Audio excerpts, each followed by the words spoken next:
मैं एक काफ़ी अंडर कॉन्फिडेंट और काफ़ी डोसाइल और शाय टाइप का इंसान था। मेरे को याद है अभी भी, मैं क्लास 6th में था जब मेरे को बोला गया कि स्कूल असेंबली में न्यूज़ पढ़ो। आपको पता होगा कि एक स्कूल असेंबली होती थी, अब भी होती है मेरे ख्याल से मेरे साथ बच्चों भी के। हुआ था, मैंने तो छुट्टी कर ली थी। आप गए थे? मैं तो गया था, लेकिन मैं जब स्टेज पे गया, मेरे से आई वॉज फ्रोजन, मतलब मेरे से तो न्यूज़ भी नहीं पढ़ी गई। अ, इस एपिसोड के बाद मेरा कॉन्फिडेंस काफ़ी हिट हो गया। और अगर मैं उसके बारे में सोचूं, वो ज़्यादातर इसलिए था क्योंकि मेरे को जो एजुकेशन सिस्टम है, जैसे हमें पढ़ाया जा रहा है आज की डेट में स्कूल्स और कॉलेजेस में, वो एक उसको मैं बिल्कुल नहीं बिलीव करता। बिल्कुल थ्योरेटिकली पढ़ाया जा रहा है।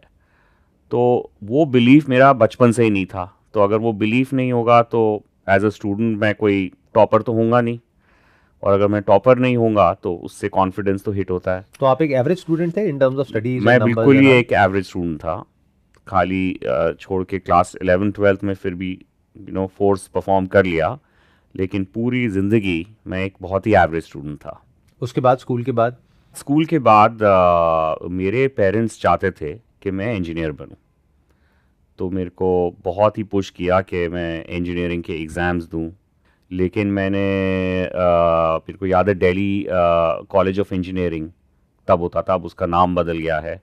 उसका एंट्रेंस एग्ज़ाम लिया, काफ़ी रीजनल इंजीनियरिंग कॉलेजेस के एग्ज़ाम लिए, लेकिन मेरा इंटरेस्ट नहीं था। और फाइनली मेरे को सिविल या मैकेनिकल इंजीनियरिंग का दाखला हुआ, लेकिन मैं भाग के वहाँ से किरोड़ी मल ज्वाइन कर लिया, इकोनॉमिक्स ऑनर्स। तो मेरे को इंजीनियरिंग का शौक नहीं था, लेकिन मेरे को कंप्यूटर्स का बहुत शौक था। ये कौन से साल में था जब आपने ये ज्वाइन किया किरोड़ीमल कॉलेज? किरोड़ी मल कॉलेज मैंने ज्वाइन किया अबाउट 95 में। अच्छा, क्योंकि मैं 98 में किरोड़ीमल कॉलेज में था। 98, अच्छा, यू वर ऑल्सो इन। 1998 से अच्छा, 2000 तक। हाँ, वाह, yeah okay, great, great. Although I am a college dropout, मैंने ओके, बीकॉम में एडमिशन लिया था, बट 2 साल तक I was there on a full time. Got it. नहीं, मैं भी अगर तब ड्रॉप आउट का फैशन होता तो कर लेता मैं, लेकिन किसी तरह but eco honours is tough. मैंने भी पहले इको ऑनर्स ही सोचा था, क्योंकि हाँ। मेरी 12th में अच्छी परसेंटेज आई थी। फिर मैंने कई लोगों से सुना कि ये तो बहुत टफ है इसकी पढ़ाई तो। इकोनॉमिक्स ऑनर्स मतलब देखो, देर आर जो कुछ चीज़ें जो मेरे को अच्छी लगी। जैसे अगर आप ये कॉन्सेप्ट देखो प्राइस इलास्टिसिटी का, हमारी पूरी ज़िंदगी के बारे में डिमांड सप्लाई के ऊपर प्राइसिंग चलती है। तो कुछ अच्छे कॉन्सेप्ट्स हैं, कुछ चीज़ें बोरिंग थी। बट अगेन मैं आपको ये बताना चाहूँगा कि अभी तक जो एजुकेशन सिस्टम है हमारा, जो कि बोलता है कि आप जाके रट लो, याद कर लो चीज़ें बिना प्रैक्टिकल एप्लीकेशन के, बिना कोई कॉन्सेप्ट्स के, बहुत ही मतलब मेरे it I don't agree with that education system. I think change होना पड़ेगा अगर इंडिया को ट्रूली हमें इनोवेट करना है। हमारे को इस कंट्री को एक और लेवल पे लेके जाना है। हमारे को बेस लेवल पे एजुकेशन सिस्टम चेंज करना पड़ेगा। फिर आगे बताइए क्या रहा? फिर तो फिर आपने मेरे को इकोनॉमिक ऑनर्स, आपने अपनी इकोनॉमिक्स इकोनॉमिक्स ऑनर्स ऑनर्स किया। पूरी कंप्लीट करी वहां हाँ से? हाँ, मैंने इकोनॉमिक्स ऑनर्स कंप्लीट की, लेकिन मैं ये भी बताना चाहूँगा कि मेरे को कंप्यूटर साइंस में बहुत ही इंटरेस्ट था। इनफैक्ट 11वीं 12वीं में भी कंप्यूटर साइंस एक मेरा कोर्स था, इम्पॉर्टेंट कोर्स था विद माय साइंसेस। इनफैक्ट मैं इंडिया में शायद one of the few people था जिसने सबसे पहला कंप्यूटर खरीदा था। ये 1988 में एक कंप्यूटर था, ZX स्पेक्ट्रम सिंक्लेयर, जो कि आपकी टेलीविज़न से कनेक्ट होता था। अभी अभी कलर टेलीविज़न आई थी, और एक कैसेट रिकॉर्डर के साथ कनेक्ट होता था, ताकि आप सॉफ्टवेयर डाउनलोड कर सको। और उस कंप्यूटर से मैं गेम्स तो खेल सकता था, लेकिन खुद भी गेम्स बना सकता था, खुद भी प्रोग्रामिंग कर सकता था। तो बहुत ही इंटरेस्ट बहुत मेरे को तब से ही आ गया था इन कंप्यूटर साइंस। तो उसके बाद किरोड़ी मल में इकोनॉमिक्स ऑनर्स किया, और कॉलेज से निकलते ही मैंने काम करना शुरू कर दिया। काम इन द सेंस जॉब करना? जॉब करना, तो मैंने टाइम्स ग्रुप को ज्वाइन किया कॉलेज के बाद। टाइम्स ग्रुप उस टाइम इंटरनेट और रेडियो चैनल बना रहा था। तो मैंने वहाँ काम किया 2-3 साल। उसके बाद जाके मैंने अपना फर्दर एजुकेशन किया, बट वो फाउंडेशन बहुत अच्छी थी, जो कि शुरू की जो रगड़ाई हुई, शुरू की जो सेंस मिली कि कैसे बिजनेसेस बनाना है, क्योंकि वो नए बिजनेसेस बना रहा था श्री विनीत जैन, जो कि टाइम्स ग्रुप का प्रमोटर है। तो उसके साथ काम करने से काफ़ी समझ आया कि कैसे बनाया जाए धंधा नीचे से ऊपर तक। तो उनके साथ आपने काम किया इन द सेंस, मतलब मतलब पास उनसे में आपका काम किया, कनेक्शन था? बहुत कनेक्शन था, क्योंकि वो तो दो भाई हैं, विनीत जैन, समीर जैन। समीर जैन न्यूज़पेपर और ओल्डर बिजनेसेस देखते थे। विनीत जैन जी सारे नए बिजनेसेस, रेडियो, इंटरनेट, इस किस्म के बिजनेसेस देखते थे। तो आपकी पोजीशन क्या थी वहां पर?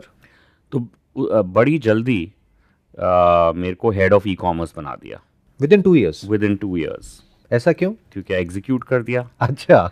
एक्शन कर दिया। हेड ऑफ ई कॉमर्स, जबकि आपका जो बैकग्राउंड है देखा जाए तो that was eco honours. Yes. और कंप्यूटर साइंस में आपके पास में क्या था? कोई सर्टिफिकेट, डिग्री, डिप्लोमा नहीं, कुछ था? कंप्यूटर साइंस मतलब मेरे को computer science as a concept शुरू से समझ आता था, क्योंकि मेरे पास बचपन से ही मैं कंप्यूटर के साथ खेल रहा था, प्रोग्रामिंग कर रहा था, कि क्या कैसे लॉजिक कैसे लिखा जाए, कोड कैसे लिखा जाए, फ्रंट एंड क्या होता है, बैक एंड क्या होता है, डेटाबेस क्या होता है, वो सब समझ आता था। खाली कंप्यूटर साइंस डिग्री नहीं। कोई प्रोफेशनल क्वालिफिकेशन नहीं थी आपके नहीं पास में? नहीं उसके नहीं। बावजूद आप हेड ऑफ ई कॉमर्स बन गए? करेक्ट।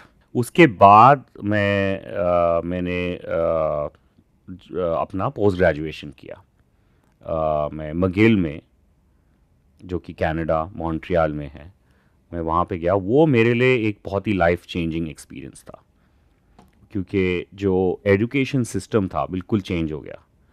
तो कोई भी कॉन्सेप्ट समझाने के लिए प्रैक्टिकल एप्लीकेशन था। तो अगर कोई फाइनेंस का टॉपिक समझाना है तो एक्चुअल कंपनी को उठा के और उस कंपनी में क्या फटा हुआ है वो दिखा के हमारे को फाइनेंस के कॉन्सेप्ट सिखाए गए। तो similarly marketing, similarly all other topics. तो मतलब वो मेरे लिए एक बहुत ही गेम चेंजर था। एक तो global exposure and a different style of learning. उसके बाद मैं वापस आया एंड कुछ महीने के लिए I joined back times and very quickly then I joined Google. Google उस टाइम इंडिया आना चाह रहा था। ये कौन से साल की बात है? ये है 2005 की। उस टाइम इंडिया आना चाह रहा था और वो ढूंढ रहा था एक कंट्री मैनेजर। आपको पता होगा जैसे अमेरिकन कंपनीज हैं, हर कंपनी को एक कंट्री मैनेजर, इंडिया एमडी चाहिए होता है अपना ऑपरेशन चलाने के लिए। तो गूगल ने काफ़ी लोगों को इंटरव्यू किया, मुझे भी किया। गूगल बाय द वे उस टाइम, अभी करता है नहीं पता नहीं, पर उस टाइम 15 से 17 इंटरव्यूज़ एक आदमी की हो रही हैं। और यू आर सेइंग 15 से 17 राउंड्स ऑफ इंटरव्यूज? 15 से 17 राउंड ऑफ इंटरव्यूज। तो वो आपने सारे क्लियर करे? सारे क्लियर एंड किए। You became the country head of Google straight away. Because मैंने उसके पहले 3-4 साल कर लिया था ना इंटरनेट। तो अब उस एरा में इतने ज़्यादा लोगों के पास इतनी डेप्थ नहीं थी कंज्यूमर इंटरनेट की। So that was an advantage. तो उसके बाद I join Google. Google join करने पे तो मतलब एक बहुत ही डिफरेंट लेवल एक्सपोजर आया कि ये तो ग्लोबल स्केल पे कैसे कंपनी बनती है। उस टाइम गूगल भी अर्ली डेज था। इनफैक्ट इंडिया में गूगल को लोग गॉगल बुलाते थे तब। समझ नहीं आ रही थी ये क्या है। और गूगल अभी अभी लिस्ट हुआ था, ग्रो कर रहा था। गूगल ज्वाइन करने से मेरी आंखें खुल गई कि हम ये इंडिया में कर क्या रहे हैं, हम क्या उखाड़ रहे हैं इंडिया में। मतलब अगर आप देखो जो लोग मेरे साथ स्कूल में थे, वो लोग जाके कोई इंजीनियरिंग इंस्टीट्यूट जाके, कोई बंदा भाग रहा है सत्यम की तरफ, कोई बंदा भाग रहा है माइक्रोसॉफ्ट में के किसी हैदराबाद के सेंटर पे, कोई बंदा भाग रहा है कोई और टेक सर्विसेज, इन्फोसिस जैसी कंपनी। ऐसे ये कर क्या रहे हैं सब। मतलब अगर आप देखो उस टाइम यूएस में तो सब लोग कुछ ना कुछ इनोवेट कर रहे हैं, कुछ ना कुछ तोड़ बना रहे हैं, और हम यहाँ पे नौकरी ढूंढ रहे हैं। तो उससे आंखें खुल गई मेरी, और उसके वजह से मैंने शुरू किया गो आई बीबो। इससे पहले कि हम गो आई बीबो पे आए, उससे पहले मैं समझना चाहूंगा गूगल में आपने कब तक काम किया, कितने टाइम तक? 2 साल के करीब काम किया एज कंट्री हेड।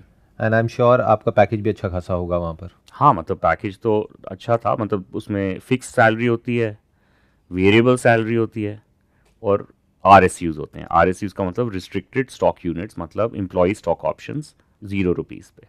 तो ये 3 कंपोनेंट्स होते हैं एक पैकेज के। तो फिक्स सैलरी मिलेगी, वेरिएबल सैलरी आपको मिलेगी अगर आपके टारगेट्स मीट होते हैं, और RSUs आपको वेस्ट होते हैं। तो हर साल 25% RSUs वेस्ट होते हैं। तो फॉर एग्जांपल अगर मेरे को 1000 RSU मिले, तो और मैंने अगर 2 साल में छोड़ दिया, तो आधे RSUs में छोड़ के जा रहा हूँ, और मतलब वो पैसे मैं टेबल पे छोड़ के जा रहा हूँ।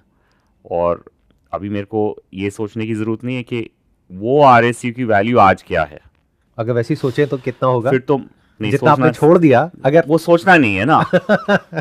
अगर वो सोचने ठीक लग है। जाओ तो फिर कुछ कर नहीं पाएगा आदमी, राइट? हाँ, आई अंडरस्टैंड। या but will be 100x, right? तो वो देखो, सारा कुछ is not only money, right? I understand, but मैं ये जानना चाहूंगा आपसे, आपने कहा कि वहां पर जा करके आपका दिमाग खुल गया गूगल में जाने के बाद में, जहां पर आपको एक अलग लेवल का एक्सपोजर मिला, आपने एक अलग तरह का कल्चर देखा, वर्क कल्चर। तो ऐसा क्या शिफ्ट आया आपकी विजन में या आपकी थिंकिंग में, जो आप कह रहे हैं कि जो पहले नहीं था? क्योंकि पहले भी आप बाहर जा करके पढ़ाई करके आ चुके थे, पहले आप टाइम्स इंटरनेट ग्रुप के ई कॉमर्स डिवीजन को हेड कर चुके थे। तो ऐसा क्या हो गया गूगल में जो आप कह रहे हैं 2 साल में कि मेरी विजन एकदम से चेंज हो गई? ये सबसे बड़ा चेंज हुआ कि मैंने कहा कि अगर हमें ना इंडिया में इनोवेट करना है, बनाना है, we need to become entrepreneurs. अगर आप देखो, जब हम ग्रो अप कर रहे थे, तो एक बहुत ही माइंडसेट था कि हमें नौकरी करनी है।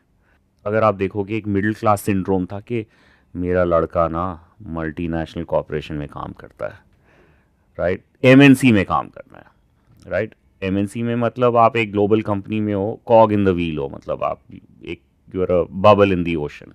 तो ये लोगों की एम्बिशन थी।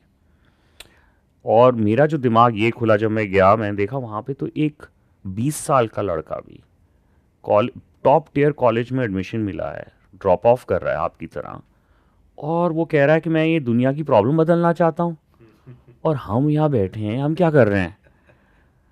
हमारा मतलब कोई एम्बिशन ही नहीं है। उस एक साल में काफ़ी ऐसा एक्सपोजर हुआ। तो और आपका डायरेक्टली इंटरेक्शन होता था उससे, लैरी पेज से और उससे वो सर्जी इतना से? ज़्यादा नहीं था, एक दो बारी था लैरी एंड सर्जे के साथ, बट इतना ज़्यादा नहीं था। वहाँ पे जो स्ट्रक्चर था वो ये था, there was Americas and then there was emerging markets. Emerging market का मतलब हो गया Latin America, China, India, and तीसरा जो पूरा वर्ल्ड था वो यूरोप था। तो ऐसे उन्होंने डिवाइड किया हुआ था। और ये जो पूरा इमर्जिंग मार्केट्स की एक हेड होती थी, उसका नाम था Sukhinder Singh Cassidy. Very hard task master boss, very difficult for me to get along with her.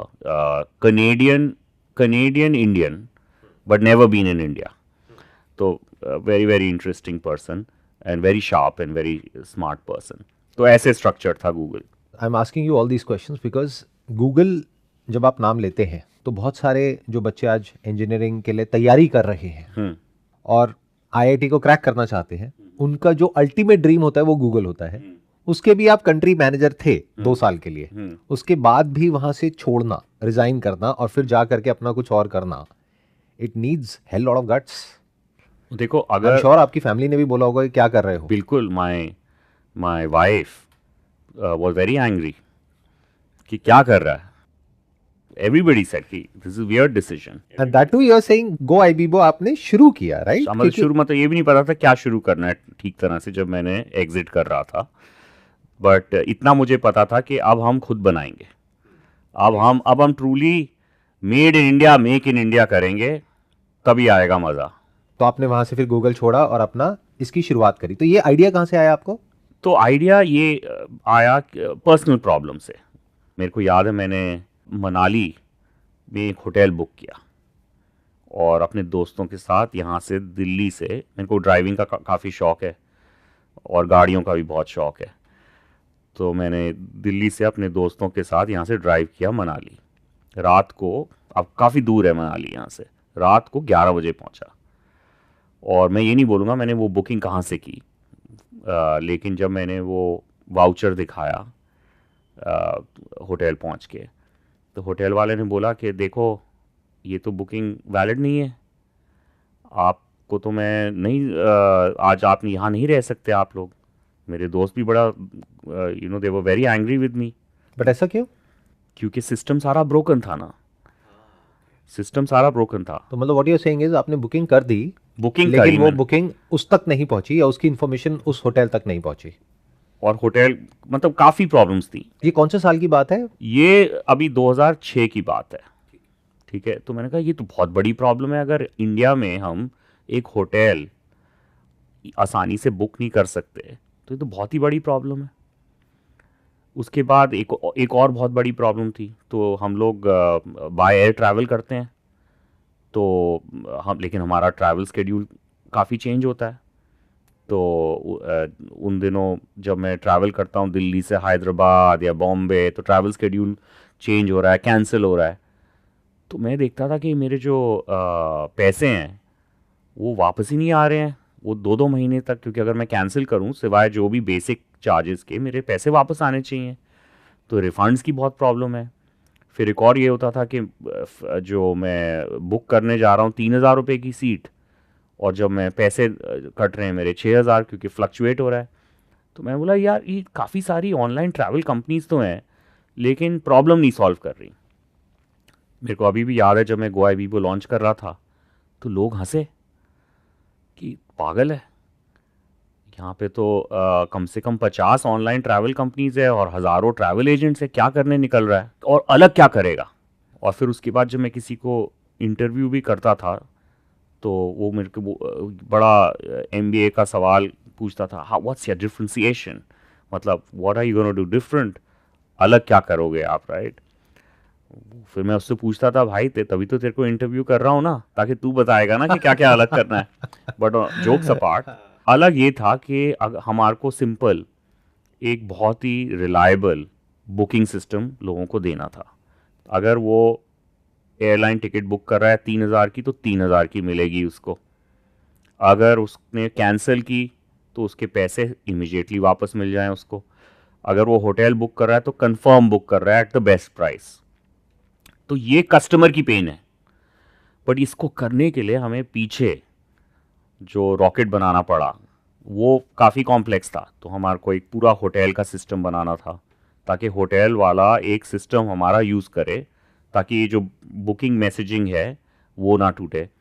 Airline की प्राइसिंग के लिए जो पाइप्स हमारे को बिछानी थी between the travel engine and the booking engines, उसको भी बहुत रोबस्ट बनाना था। तो इसमें काफ़ी बैक एंड पे काम था। तो काफ़ी टाइम होता ये है कि लोग कहते हैं कि यार अलग क्या है, जैसे प्रोडक्ट ए और प्रोडक्ट बी में अलग क्या है। अब जैसे आपकी जो मेन बिजनेस है इमेज बाज़ार, क्या अलग है? बहुत सारी कंपनीज हैं जो कि इमेज एग्रीगेट करती हैं।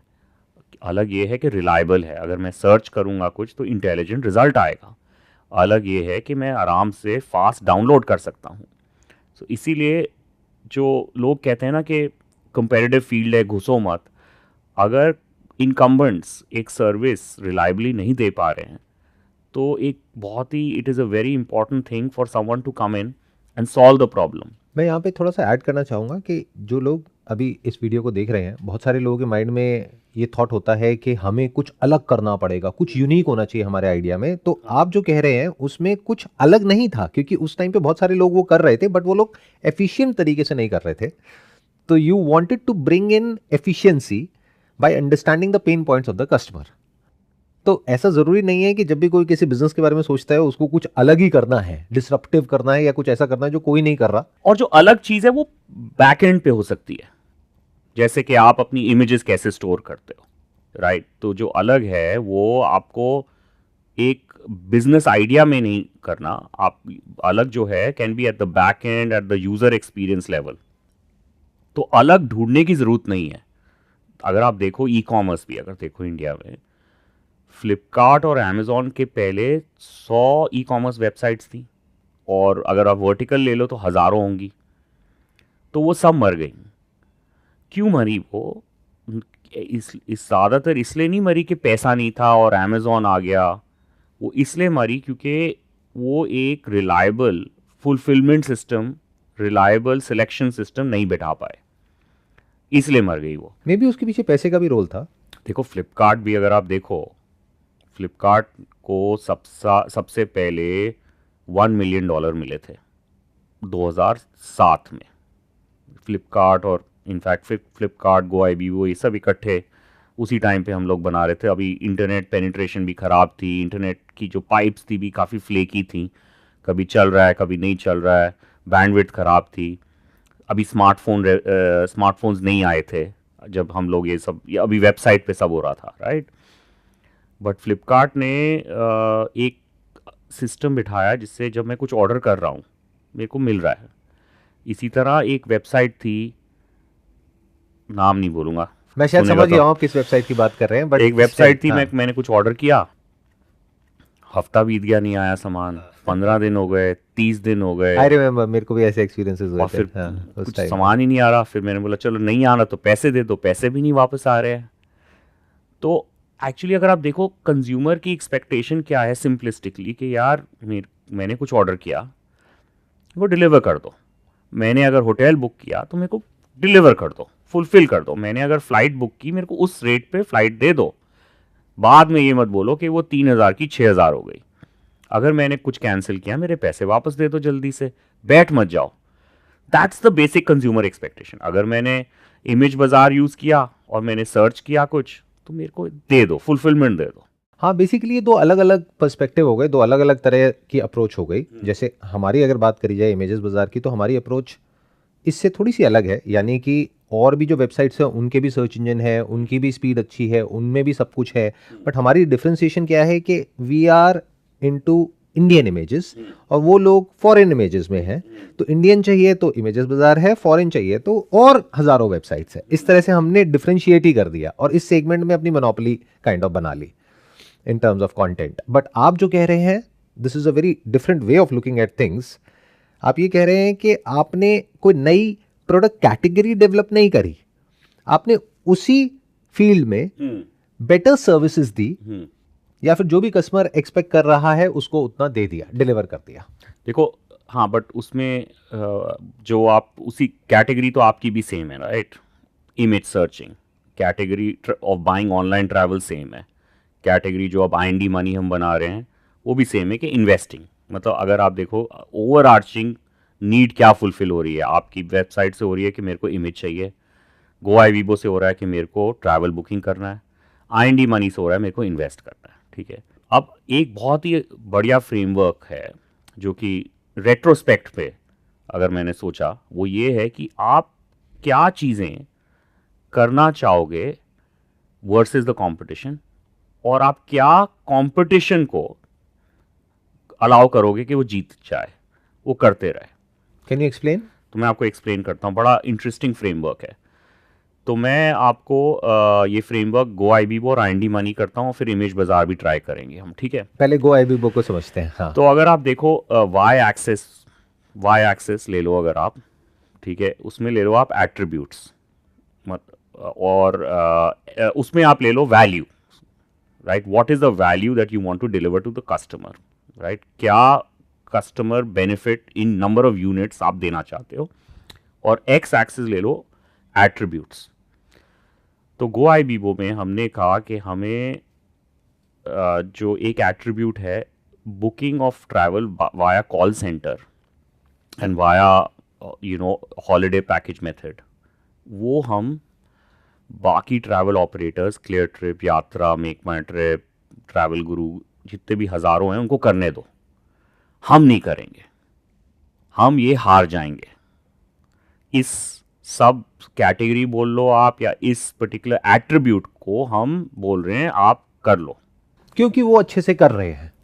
अच्छे से कर रहे हैं नहीं कर रहे हैं इरिस्पेक्टिव, हमने डिसाइड किया ये चीज़ हम नहीं करेंगे। क्यों नहीं करेंगे? Because it is saturated? नहीं, बिकॉज हमारे को चॉइसेस, जब हम compete कर रहे हैं, we have to make choices. But that's what I am trying to understand, क्यों नहीं करेंगे? मतलब Because- बिकॉज वहां पे कंपटीशन ज्यादा है? नहीं, तो आप उस एट्रीब्यूट पे अब वाई एक्सिस पे आ जाओ। वाई एक्सिस पे आप कितनी एक्स्ट्रा वैल्यू, आप 10x वैल्यू वर्सेस कंपटीशन दे पाओगे या नहीं दे पाओगे at the same price point? At the same price point, value to the end user. तो हमने कहा कि नहीं, ये तो इस एट्रीब्यूट पे हम कुछ ऐसा झंडा नहीं गाड़ सकते, ठीक है। तो इस एट्रीब्यूट को उसको जीतने दो। एक और एट्रीब्यूट हमने लिया कि कस्टमर सर्विस। तो हमने कहा कस्टमर सर्विस में आप फ़ोन पे कर सकते हो कस्टमर सर्विस, या वेब पे कर सकते हो।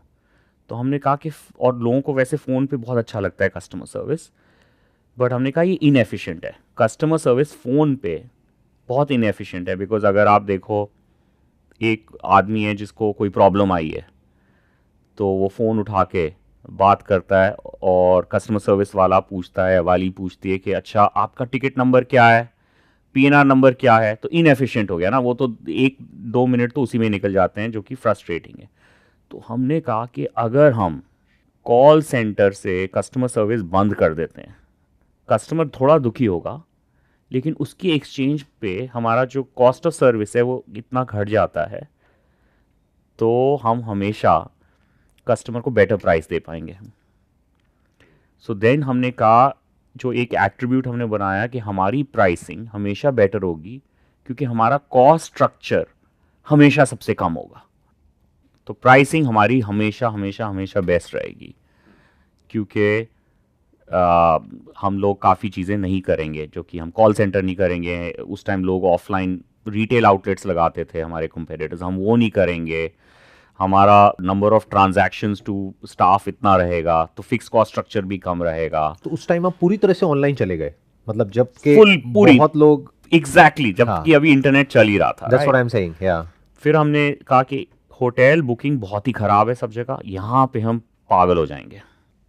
मार्केटिंग में हमने बोला हम टीवी मार्केटिंग नहीं करेंगे, तो फिर कैसे करेंगे? उस समय तो हम ज़्यादा ऑप्शन भी नहीं रेफरल थे। करेंगे, रेफरल बोनस देंगे लोगों को, हम लोगों को ब्रांड एम्बेसडर बनाएंगे। तो ऐसे हमने काफ़ी डिफ्रेंसिएशन की, और इस डिफ्रेंसिएशन के वजह से हम we became the number one. हाँ, दूसरा हमने बोला, जब मोबाइल आया, जब स्मार्टफोन आया, हमने बोला स्मार्टफोन में तो we want to be the number one mobile app. तो ऐसे करके ये एट्रीब्यूट्स पे हमने बोला हम जीतेंगे। और हमने बोला हम कॉल सेंटर नहीं रखेंगे, हम टेलीफोन पे कुछ नहीं बेचेंगे, हम हॉलिडे पैकेजेस नहीं करेंगे, हम रिटेल आउटलेट्स नहीं करेंगे, हम काफ़ी देर तक इंटरनेशनली करेंगे, खाली डोमेस्टिक करेंगे। तो ऐसे करके हमने काफ़ी चीज़ें बोली जो हम नहीं करेंगे। That is what is differentiation, strategic differentiation. Because price पे हमने कहा, सबसे प्राइस अगर आपकी सबसे लोएस्ट है, that's very valuable to the customer. और अगर आप रिलायबल बुकिंग दो, फास्ट इंजन को फास्ट करो, तो it just creates a lot of value for the end user. तो ये तो फ्रेमवर्क हो गया गो आईबीबो का। अब अगर हम आईएनडी मनी पे आए, उस पे बाद में आते हैं, पहले गो आईबीबो की बात करते हैं। हाँ। आपने ये कब शुरू किया, कौन से साल में? 2007 इसके लिए फंड्स कैसे जनरेट करे, अपना खुद का फंड्स या फिर आपने रेज किया था कैपिटल? वी रेज कैपिटल, मतलब हमारे इन्वेस्टर्स थे, बहुत बढ़िया इन्वेस्टर्स। एक तो नास्पर्स, एक साउथ अफ्रीकन स्ट्रेटेजिक इन्वेस्टर है, और टेंसेंट चाइना की सबसे बड़ी इंटरनेट कंपनी है। तो ये दो इन्वेस्टर्स थे तब। तो इनिशियल राउंड आपका कितना, वैल्यूएशन पे कितना फंड आपने रेज किया था? इनिशियल राउंड तो सीड राउंड था, मतलब आप समझो $1-2 मिलियन था तब। एंड देन उसके बाद हमने पीक कैपिटल रेज किया $250 million at a valuation of? at a valuation of about $1 billion. That was in which year? Our last round we had raised in 2015, and फिर उसके बाद 2017 में we did the merger with Make My Trip. तो 2015 में ही आपने एक unicorn company बना दी। 2000 आज बहुत बात होती है ना इसके बारे में, यूनिकॉर्न कंपनी एंड नेक्स्ट वो यूनिकॉर्न। थोड़ा सा सब्जेक्टिव है यूनिकॉर्न, मतलब हमारे को उसके पीछे नहीं भागना चाहिए। क्यों, ऐसा क्यों कह रहे हैं आप? बिकॉज देखो, at the end of the day main thing is unicorn status is subjective, right. मतलब it is the real business is if the economics are playing out, right. मतलब अगर आपके जितने भी, अगर आप एक यूनिट बेच रहे हो, उसके अराउंड इकोनॉमिक्स कैसे प्ले आउट हो रहे हैं, right. I think that's the main thing. मतलब आपके इकोनॉमिक्स प्ले आउट हो, लॉन्जेटिविटी ऑफ द बिजनेस। आपने देखा ही होगा बायजूस के साथ क्या हुआ है, राइट। और ऐसी बहुत सारी कंपनीज हैं अक्रॉस द वर्ल्ड जो सेलिब्रेटेड थी, बट अगर इकोनॉमिक्स ठीक नहीं है, या अगर बिजनेस में ट्रू वैल्यू कस्टमर को नहीं दे रही हैं, तो फिर वो यूनिकॉर्न स्टेटस का कोई फायदा नहीं है। तो गलत चीज़ पे नहीं भागना हमें। मतलब आप ये कह रहे हैं कि वैल्यूएशन से ज्यादा इंपॉर्टेंट है कि वो बिजनेस फंडामेंटली कितना स्ट्रांग देखो, है और वो customer प्रॉफिट को- बना रहा है नहीं बना रहा है। कस्टमर को प्यार होना चाहिए आपके प्रोडक्ट से, ठीक है। कस्टमर अगर इनडिफरेंट है ना, तो बेकार है प्रोडक्ट। अगर मेरे पास 1000 कस्टमर हैं और 900 कस्टमर इनडिफरेंट हैं और 100 प्यार करते हैं, तो बेकार है। मेरे पास 200 कस्टमर हैं और 200 में से 150 मेरे को प्यार करते हैं, वो मेरे लिए ज़्यादा वैल्यूबल है। तो एक बार एक काम करते हैं, इकोनॉमिक्स की बात करते हैं, क्योंकि आपका बैकग्राउंड भी वही है। तो गो आईबीबो की जो इकोनॉमिक्स थी वो कैसी थी? वर यू इन प्रॉफिट और लॉसेस? तो दो दो बिजनेस थे वहाँ पे। उसके बाद और रास्ते में हमने रेड बस भी अक्वायर किया, जो कि बस टिकटिंग बिजनेस थी। और उसी रास्ते में मैंने एक और पैरेलल बिजनेस बनाई, पेयू, जो कि इंडिया का बहुत फेमस पेमेंट गेटवे है। तो अभी भी चल रहा है? अब सब कुछ अभी भी चल रहा है। देखो, जो भी बिजनेस बनाई है इंस्टीट्यूशंस हैं, ये सब कुछ अभी तक चल रहा है और चलता रहेगा। तो इसका इकोनॉमिक्स बताइए कैसा था ये गो आईबीबो का? गोवा में दो बिजनेस थे, एयर टिकट और होटल। एयर टिकट प्रॉफिटेबल, काफ़ी प्रॉफिटेबल। होटल ब्लीडिंग। एंड क्यों ब्लीडिंग? बिकॉज वहाँ पे हुई काफ़ी war between Goibibo versus MakeMyTrip, which ended up into a final truce merger, which was a very good outcome. मतलब सबके लिए अच्छा था। कम से कम 100 लोगों ने, गो आईबीबो के टीम मेंबर्स ने वैल्यू क्रिएट की, पैसे बनाए। And this happened in 2016? 17. 2017। उसके बाद में you stayed with that company? I stayed with the company for a year, and then I exited. Stayed with the joint company. I understand. मेरे को बनाया गया, acquired and MakeMyTrip plus Goibibo plus redBus का president.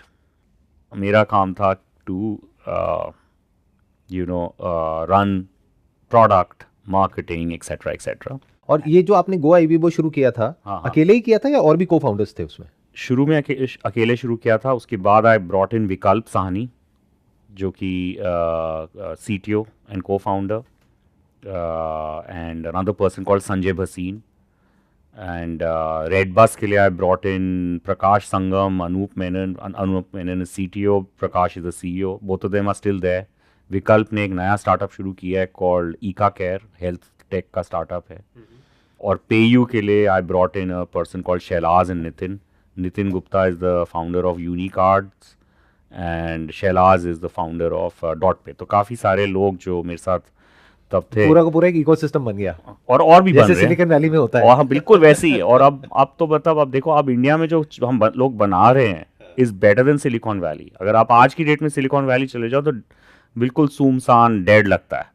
अगर आप India में अभी आप गुड़गांव में हमारे ऑफिस आ जाओ या बैंगलोर में चले जाओ, तो मतलब एक्शन हो रहा है यहाँ पे। What do you mean by that? मतलब ये कैसे? मैं समझा देखो, नहीं। अब इंजीनियर जो निकल रहा है ना यूनिवर्सिटी से, वो ये नहीं कह रहा है कि मेरे को माइक्रोसॉफ्ट ज्वाइन करना है, गूगल ज्वाइन करना है। आप कह रहा है मेरे को कुछ बनाना है या स्टार्टअप के साथ मेरे को कुछ इम्पैक्ट क्रिएट करना है। तो अब पूरी ज़िंदगी बदल गई है, जो कि जब अगर आप चले जाओ 10-15 साल पहले बहुत ही अलग थी। सबको जॉब चाहिए थी, सबको अब जॉब आप चाहिए। कह रहे हैं कि अब startup is like the buzzword. अब एवरीबडी वांट्स के अब सबको समझ आ गया है कि देखो, दो चीज़ें चाहिए। देखो, एक अच्छे आदमी को क्या चाहिए? अच्छे आदमी को चाहिए कि कुछ बनाए और इम्पैक्ट क्रिएट होए, राइट? कुछ भी प्रोडक्ट बनाए, टेक्नोलॉजी बनाए और मिलियंस ऑफ इंडियंस यूज़ करेंगे, तो उससे जो हाई मिलती है ना, डोपामिन, बहुत बड़ा है। और दूसरा, वैल्यू भी क्रिएट करनी है। तो अब वैल्यू क्रिएट तो देखो नॉर्मल नौकरियों में तो होगी नहीं। वैल्यू क्रिएट होती है एम्प्लॉय स्टॉक ऑप्शन से, इक्विटी से। तो ये बात अब समझ आ गई है लोगों को। अब जो एग्जिट्स हुए हैं, गो आईबीबो का एग्जिट, अगर आप देखो फ्लिपकार्ट और वॉलमार्ट का एग्जिट, मिंट्रा फ्लिपकार्ट मर्जर, ये सारे जो एग्जिट्स हुए हैं और अब इतने सारे IPOs, सबको समझ आ गया है कि भाई वैल्यू क्रिएट होती है और वैल्यू क्रिएट ऐसे ही होगी। नॉर्मल नौकरी करने से या नॉर्मल सॉफ्टवेयर सर्विसेज कंपनी में जाने से नहीं होगी। तो ये था गो आईबीबो की कहानी, जिसका मर्जर हो गया मेक माई ट्रिप के साथ में। फिर उसके बाद में 1 साल तक आप वहां पर रहे। हाँ, 1 साल से बाद में? रहा। एंड व्हेन आई एग्जिटेड, उस टाइम मेरे को टाइम मिला कि अब वैल्यू तो क्रिएट की है, तो अब वेल्थ कैसे मैनेज की जाए। ये कौन से साल की बात है? ये मैं अब कह रहा हूँ 2018 की। आपने कुछ ब्रेक लिया उसके बाद में, वहां से छोड़ने के बाद में? 6-7 महीने, मतलब ये सब मैं अब ब्रेनस्टॉर्म कर रहा था। मैं जाके ब्रेनस्टॉर्म कर रहा था। मैं काफ़ी ट्रैवल किया मैंने उस टाइम, उस 6 महीने काफ़ी टाइम। पैसा भी बहुत आ गया होगा ना? पैसे की वजह से नहीं, मतलब नहीं आया तो होगा ही, मैं कुछ गलत कह रहा हूं? Not just because of money, right? मतलब मैंने कहा कि let me travel to kind of सी के, मतलब 2-3 आइडियाज थे मेरे दिमाग में तब। एक आइडिया था कि VC बन जाओ, एक आइडिया था हेल्थ टेक शुरू कर दो, और एक जो मेरी पर्सनल पेन एरिया थी कि यार ये मनी मैनेज कैसे किया जाए। क्योंकि उस टाइम ऐसे 3 4 5 बैंक्स मेरे को कुछ ना कुछ डिस्ट्रीब्यूट कर जाते थे, कुछ ना कुछ अजीबोगरीब बेच जाते थे। उस time stock trading was a very new phenomena. तो उस टाइम जो भी 2 3 डीमैट अकाउंट जहाँ पे मैंने खोले हुए थे, वहाँ पे यूज़ करने में काफ़ी मुश्किल होती थी। अब तो खैर काफ़ी इवॉल्व हो गया है इकोसिस्टम। अब तो डिस्काउंट ब्रोकर्स बहुत आ गए। डिस्काउंट ब्रोकर्स बहुत आ गए। तो आपका वहाँ पे क्या इंसाइट थी? वहाँ पे ये बेसिकली मेरी 2 इंसाइट्स थी। इन्वेस्टिंग को आसान बनाना है, बहुत मुश्किल होता था, पेपर वर्क होता था, तब काफ़ी कुछ मुश्किल होता था। तो उस टाइम और भी प्लेयर्स थे? उस टाइम प्लेयर्स काफ़ी सारे आ गए थे। जब तक मैं सोच रहा था काफ़ी प्लेयर्स आ गए नाम थे। बताना चाहेंगे कौन कौन से प्लेयर्स थे उस समय जब आपने लॉन्च किया था? हमारे लॉन्च करने से पहले मैं आपको प्लेयर्स बताता हूँ। कम से सेम बिल्कुल गोआईबी वो जैसी स्टोरी थी। 100 प्लेयर्स, 100 प्लेयर्स हैं। जो कोई म्यूचुअल फंड बेच रहा है, कोई डिस्काउंट ब्रोकर है, कोई कुछ और बेच रहा है, कुछ कुछ कुछ कर रहा है, राइट। बट आपके डायरेक्ट कॉम्पिटिटर्स या जिस स्पेस में आप जाने की सोच रहे थे तो उस मैं स्पेस आपको में कौन बड़े प्लेयर्स थे? मैं कह रहा हूँ तीन चार? ये सारे देखो, आप वही वाली बात है, राइट, कि अगर आप देखो लोगों की क्या ज़रूरत है। लोगों की ज़रूरत है अपने आसानी से इन्वेस्ट कर सकें, इन्वेस्टमेंट की ज़रूरत है। और दूसरी ज़रूरत जो कि किसी ने हल नहीं की, जो हमने हल की है, money management, personal finance management. तो जब हमने सोचा इसके बारे में, तो वही वही मैंने दोबारा फ्रेमवर्क बनाया, x x axis, axis y y axis. Axis. तो जब मैं ये सब देख रहा था, मैंने देखा यार हम लोग गूगल की चीज़ें यूज़ कर रहे हैं, हम एप्पल यूज़ कर रहे हैं, हम माइक्रोसॉफ्ट की चीज़ें यूज़ कर रहे हैं, बट इन कंपनियों में हम इन्वेस्ट ही नहीं कर पाते आसानी से। तो तब मैंने कहा कि हम आईएनडी मनी को लॉन्च करेंगे with this 100x differentiator on attribute, not at a category level, so on an attribute level। तो हमने इंट्रोड्यूस किया इंडिया में यूएस स्टॉक्स इन्वेस्टिंग।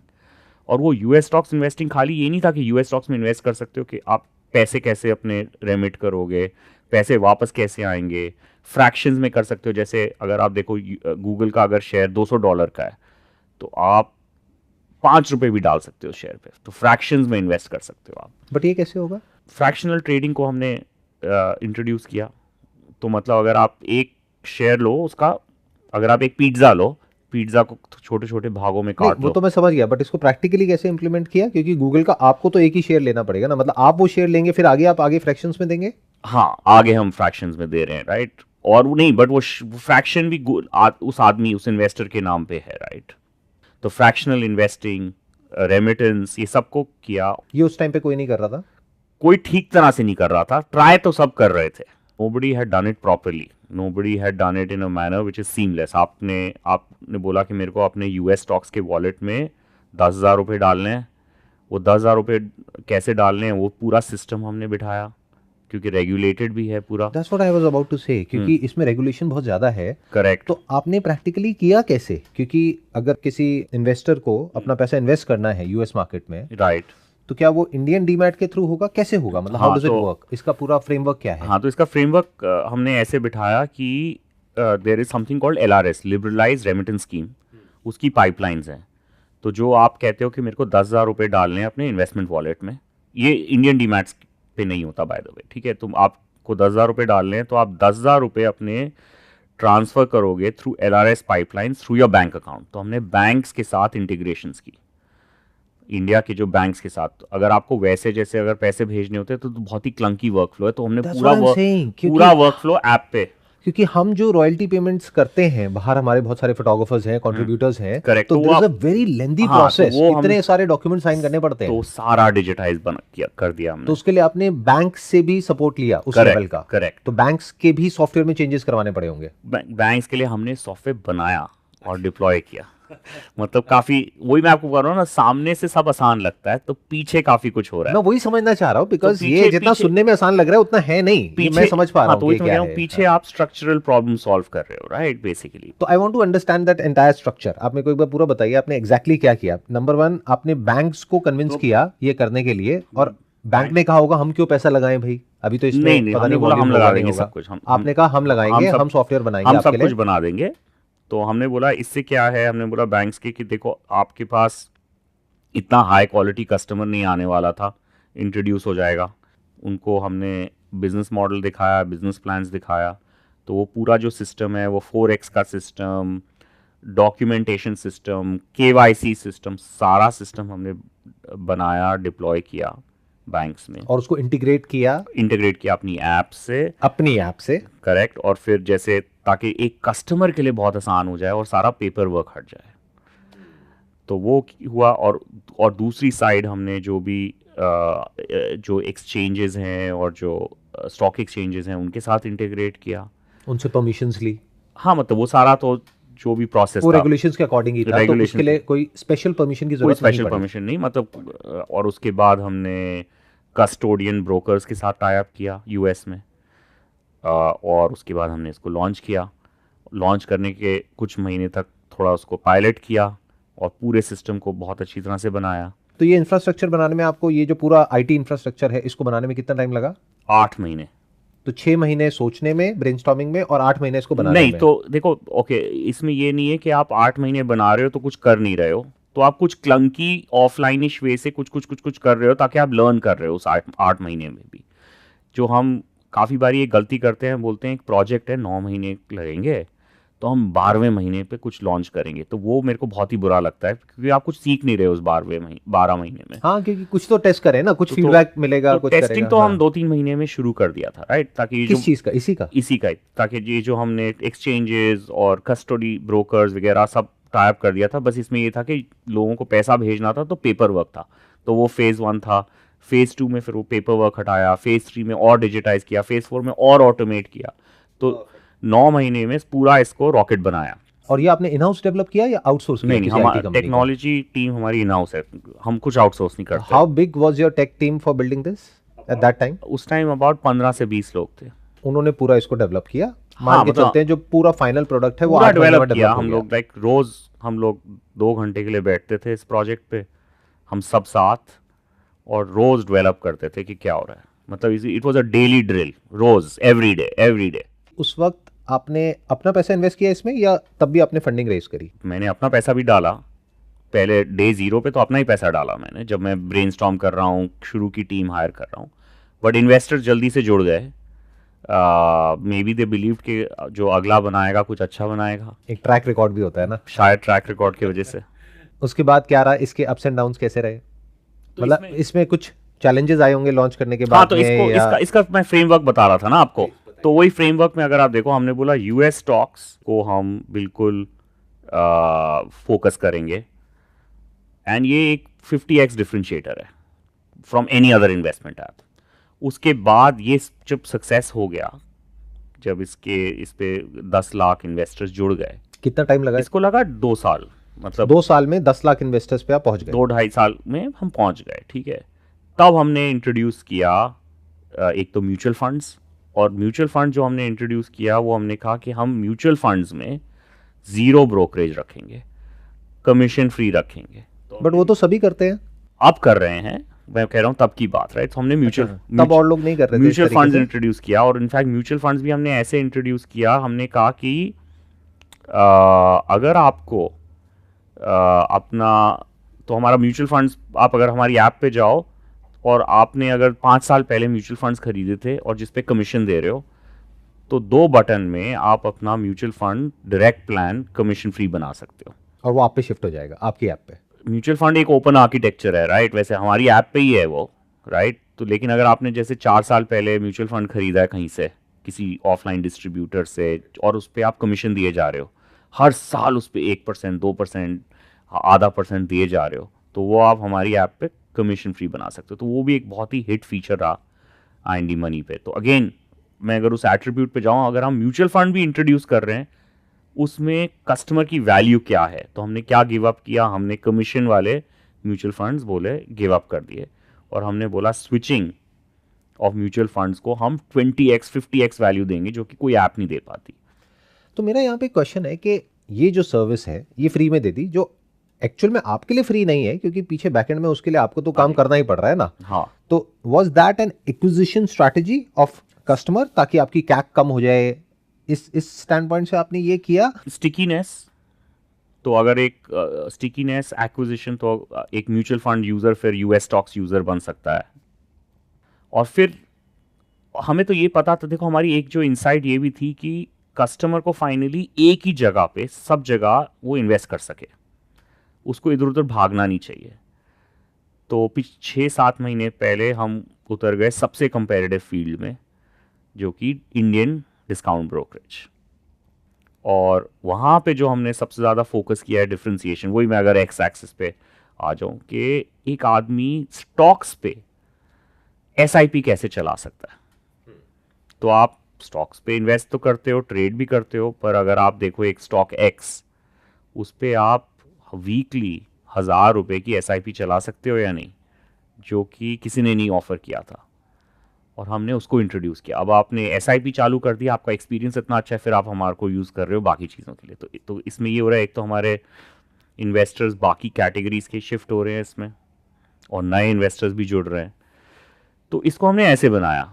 तो हर चीज में आप ये सोचते हो कि हम जो भी मार्केट में लोग कर रहे हैं, कर वही रहे हो, लेकिन उसको अलग तरीके से कैसे करें। नहीं, उसमें 10x वैल्यू कैसे दें, जो कि कस्टमर के लिए बहुत बेनिफिशियल है। देखिए, आप इन्वेस्ट क्यों करते हो? कंपाउंड करने के लिए, वेल्थ क्रिएट करने के लिए, राइट? आप इन्वेस्ट करते हो, तो सबसे best compounding investment product is SIP. But stocks पे एसआईपी नहीं है, हमने इंट्रोड्यूस किया। अब हमने एसआईपी इंट्रोड्यूस किया, लोग एसआईपी कर रहे हैं एप्पल में, मेटा में, गूगल में। डोमेस्टिक स्टॉक्स के सिवाय एसआईपी बहुत ही पॉपुलर प्रोडक्ट है। म्यूचुअल फंड इंडस्ट्री ने उसको पॉपुलराइज किया था, बट स्टॉक्स में क्यों नहीं था? और क्या स्टॉक में एक इंसान चूज भी कर सकता है कि ये पर्टिकुलर 5 स्टॉक्स हैं, मुझे इन 5 में एसआईपी करना है, अपना खुद का पोर्टफोलियो बना करके, और फिर वो कर सकता है? बिल्कुल, कस्टमर ही चूज करता है। बिल्कुल, कस्टमर ही चूज करता है। उसने डिफाइन कर दिया कि ये 5 स्टॉक्स है, इसमें इक्वली इस प्रोपोर्शन में बिल्कुल, इतना अमाउंट हर महीने का मेरे यहाँ से बिल्कुल। डेबिट हो जाना चाहिए, हर हफ्ते का हो जाना चाहिए, वो ऑटोमेटिकली आपके ऐप से होता रहेगा, बैंक से यूपीआई से होते रहता है। होता रहता है। अगर इसकी बात करी जाए, ये जो अभी आपका जो वेंचर है, ये तो अभी चल ही रहा है, हाउ बिग इज दिस? इसमें आप कितने राउंड्स रेस कर चुके हैं अभी तक, और किस वैल्यूएशन पे? लास्ट हमने रेज किया था 14 महीने पहले, 14 से 20 महीने पहले। हमने अभी तक $130 मिलियन रेज किया है, और अभी हमारी वैल्यूएशन है 650 मिलियन, 650 से $700 मिलियन। और लास्ट रेज हमने किया था $85 million. Are you comfortable talking about the economics of this business, कि इज इट प्रॉफिटेबल और is it burning money? So मैं आप कॉन्सेप्चुअली बता सकता हूँ आपको कि अगर आप देखो इस बिजनेस में कस्टमर लेवल इकोनॉमिक्स अगर मैं देखूँ, तो एक कस्टमर है जो लेट्स से हमें 100 रुपये देता है, लेकिन वो 100 रुपये हमारे को मंथ ज़ीरो में नहीं देता, वो हमारे को 100 रुपये मंथ ज़ीरो से मंथ 12th पे देता है। तो ये जो कस्टमर है, इसके ऊपर जो हम खर्चा उठाते हैं, टेक्नोलॉजी का खर्चा, कॉस्ट ऑफ एक्विजिशन का खर्चा, वो सब अगर आप हटा दो, तो कस्टमर लेवल पे हम प्रॉफिटेबल हैं। बट वो कस्टमर हमारे को पैसे 12 महीने देता है, तो there is a delayed profit, because आपने खर्चा तो इस कस्टमर पे काफ़ी मंथ ज़ीरो पे कर दिया, केवाईसी का खर्चा कर दिया, एक्विजिशन का खर्चा कर दिया, रेफरल पे खर्चा कर दिया, बैंडविड्थ पे खर्चा कर दिया, लेकिन आपका जो पे ऑफ पीरियड है उस कस्टमर से 12 महीने पे आता है in a business like us. And जैसे जैसे हम और मैच्योर होते जाएंगे, वो शायद 12 महीने, 6 महीने भी हो सकता है। उसके बाद 13वें महीने से तो सब बोनस ही है। तो ये तो देखो इकोनॉमिक्स हैं जो कि हमारे पॉजिटिव हैं, लेकिन अगर आप देखोगे एट अ P&L लेवल, तो अभी हम इन्वेस्ट कर रहे हैं। नाउ वी आर इन्वेस्टिंग, क्योंकि अगर हम डोमेस्टिक ब्रोकरेज में घुस गए हैं, so it's competitive, so we have to do marketing, we have to do awareness building, we have to do top of the funnel activities, so that is the thing. तो आपका burn rate कितना होगा, मतलब year का? Invest करना अभी हमने शुरू किया, इससे पहले तो बर्न बहुत ही कम था, बहुत ही मिनिमल था, बिकॉज इससे पहले जब तक हम एक ऐप थे यूएस स्टॉक्स के लिए, तब तक तो सारा ऑर्गेनिक ग्रोथ था, क्योंकि हमने इतनी ज़्यादा वैल्यू दे दी यूज़र्स को। तो अगर कोई भी अगर ट्विटर पे बोल रहा है यार ये एप्पल पे इन्वेस्ट करना है, कैसे करना है, तो उसको 100 कमेंट्स आ रही हैं, IND money, IND money, IND money, IND money. अगर कोई लिंक्डइन पे पूछ रहा है किसी से, तो वर्ड ऑफ माउथ इतना ज़्यादा था। अगर कोरा पे कोई पूछ रहा है कहीं पे भी, तो word of mouth was very strong. Now today we have started awareness building, क्योंकि now we want to take the company from, अभी 0 to 1 हो गया, 1 to 10 हो गया, अब 10 to 100 की स्टेज पे है। यहाँ पे मेरा एक क्वेश्चन है आपसे कि जब आप कह रहे हैं कि ये जो यूएस में इन्वेस्टमेंट के लिए आपने इसकी शुरुआत करी थी, तो वहाँ पे अभी भी बहुत पोटेंशियल बाकी है। बिल्कुल। तो आप डिस्काउंट ब्रोकरेज में क्यों एंटर हो रहे हैं? क्योंकि this is already a hyper competitive market, right. तो डोंट यू थिंक कि बेटर स्ट्रैटेजी ये होती है कि उसी की अवेयरनेस और स्प्रेड करी जाए, वो जो एक सिस्टम आपने क्रैक किया है, इज इट बिकॉज क्योंकि अब उसमें और भी प्लेयर्स आ गए हैं और वो अच्छा कर रहे हैं, या आपको इतनी ग्रोथ नजर नहीं आ रही है? मतलब what is it that you are thinking, क्योंकि दो अलग अलग वर्टिकल्स हो गए। बहुत स्मार्ट क्वेश्चन है, पहली बात बहुत ही अच्छा क्वेश्चन है। तो इसमें अगर आप एक कस्टमर देखो, कस्टमर के पास 1,000 रुपये हैं, वो 1,000 रुपये कैसे इन्वेस्ट करता है? तो वो कभी भी 1,000 रुपये में से 700 रुपये यूएस स्टॉक्स में नहीं करेगा इन्वेस्ट, और ना ही मैं चाहूँगा, बिकॉज एक बहुत ही सिंपल कॉन्सेप्ट है, डाइवर्सिफिकेशन। Diversification, right. ठीक है, हर इंसान को डाइवर्सिफाई करना है, और अगर एक इंसान को डाइवर्सिफाई करना है तो उसको अलग अलग एसेट क्लास में पैसे डालने हैं। तो उसको इंडियन स्टॉक्स में पैसे डालने हैं, उसको कुछ थोड़े बहुत यूएस स्टॉक्स में डालने हैं, कुछ एनपीएस में डालने हैं, इमरजेंसी मनी फिक्स डिपॉजिट्स में डालने हैं, म्यूचुअल फंड्स में, हाइब्रिड में डालने हैं, कुछ इंडेक्स फंड में डालना है, कुछ इंडेक्स फंड अलग में। अलग तरीके से, तो राइट। मतलब आप सारे अंडे एक बास्केट में मत डालो। परफेक्ट। तो ये एक कस्टमर की नीड है, ये ही हमारे को मैसिफाई करता है। अगर मैं खाली यूएस स्टॉक्स दूंगा तो मेरे पास तो उस आदमी के 100 रुपये में से खाली 10 रुपये आएंगे। और अगर वो जहां पर अभी ऑलरेडी है और वहां पे वो 80 रुपए अपना इन्वेस्ट कर रहा है, उन्होंने ये देना शुरू कर दिया, तो पूरा 100 रुपए वहां चला जाएगा। हाँ, मतलब उसमें काफी लोगों ने कोशिश की है, वो नहीं कर पाए हैं, वो अलग बात है। तो ऐसा इसीलिए क्यों? क्योंकि वही जो सारा मैंने आपको पाइपलाइन बताई वो काफी कॉम्प्लिकेटेड है, राइट। बट वो भी बना सकते हैं, बना उनके पास सकते भी हैं, tech फोकस team की है। बात है, बना सकते हैं, मैं ये नहीं कह रहा, बना सकते हैं। तो आर यू सेइंग कि अभी भी अगर अभी करंट सिचुएशन की बात करी जाए तो आपकी जो ऐप है वो सिर्फ एक ऐसी ऐप है जिसके थ्रू यूएस मार्केट में इन्वेस्ट किया जा सकता है, या और भी बहुत सारी ऐप्स हैं? और ऐप्स हैं जिसमें कर सकते हो, बट वहाँ चलता नहीं है, बिकॉज जो पूरी जो सिस्टम है वो बैठाया नहीं गया, राइट। बट हमारी ऐप है जहाँ पे is the main app for people to invest in US equities. So you're still known for this particular segment Correct. of your business. Correct. And how big is this business? Like in terms of AUM, कितना बड़ा हो चुका है ये आपका? AUM नहीं देखते इसमें, हमारा about 11 लाख 12 लाख इन्वेस्टर्स हैं, और अब ऑब्वियसली इसमें मार्केट क्रिएशन भी हमें करनी है। एंड जो आपका सवाल था कि हमने बाकी कैटेगरीज क्यों लॉन्च की, उसका मेरे को यही जवाब देना है कि हम चाहते हैं कि एक कस्टमर अपने पैसे एलोकेट कर सके अलग अलग जगह एक ही ऐप से। सो जो हमारा अब पिछले 1.5-2 साल से जो एक बहुत ही पावरफुल वैल्यू प्रोपोजिशन ये बना है कि आप एक ऐप से अपने पैसे डोमेस्टिक इंडियन स्टॉक्स में डाल सकते हो, यूएस स्टॉक्स में डाल सकते हो, म्यूचुअल फंड में डाल सकते हो, एनपीएस में डाल सकते हो, फिक्स डिपॉजिट में डाल सकते हो, एक ही ऐप से। और यही नहीं, आप एक ही ऐप से अपने सारे अकाउंट्स भी कंट्रोल अप कर सकते हो। तो अपने सारे पर्सनल फाइनेंसेस, तो आपके पास 4-5 बैंक अकाउंट्स हैं, आपके पास आपकी अदर इन्वेस्टमेंट्स हैं, आप सारा कुछ अपनी व्हीकल्स, रियल एस्टेट, सब कुछ एक जगह से कंट्रोल कर सकते हो। क्या ये बन चुका है या अभी आप बना रहे हैं? सब कुछ लाइव है सर, सब कुछ बन चुका है, सब कुछ बन चुका है, सब कुछ यूज हो रहा है। And how many customers do you have at this point in time? Millions of लोगों से। So we have about 80 lakh customers. Are you talking about 80 lakh app downloads या फिर 80 lakh customers? 80 lakh registered customers and 20 lakh investors.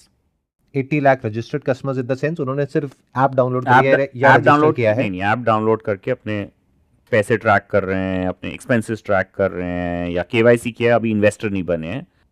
And 20 to 22 lakh people are investors on the platform. Active investors हैं 20 lakh. Correct. But in comparison to other players जैसे जीरोधा हो गया या और बहुत सारे और प्लेयर्स हैं, उनके पास जो नंबर ऑफ एक्टिव यूजर्स हैं, एक्टिव कस्टमर्स हैं, वो तो बहुत ज्यादा है ना? करेक्ट। तो तभी हमने डोमेस्टिक एक्विटीज लॉन्च किया है 6 महीने पहले।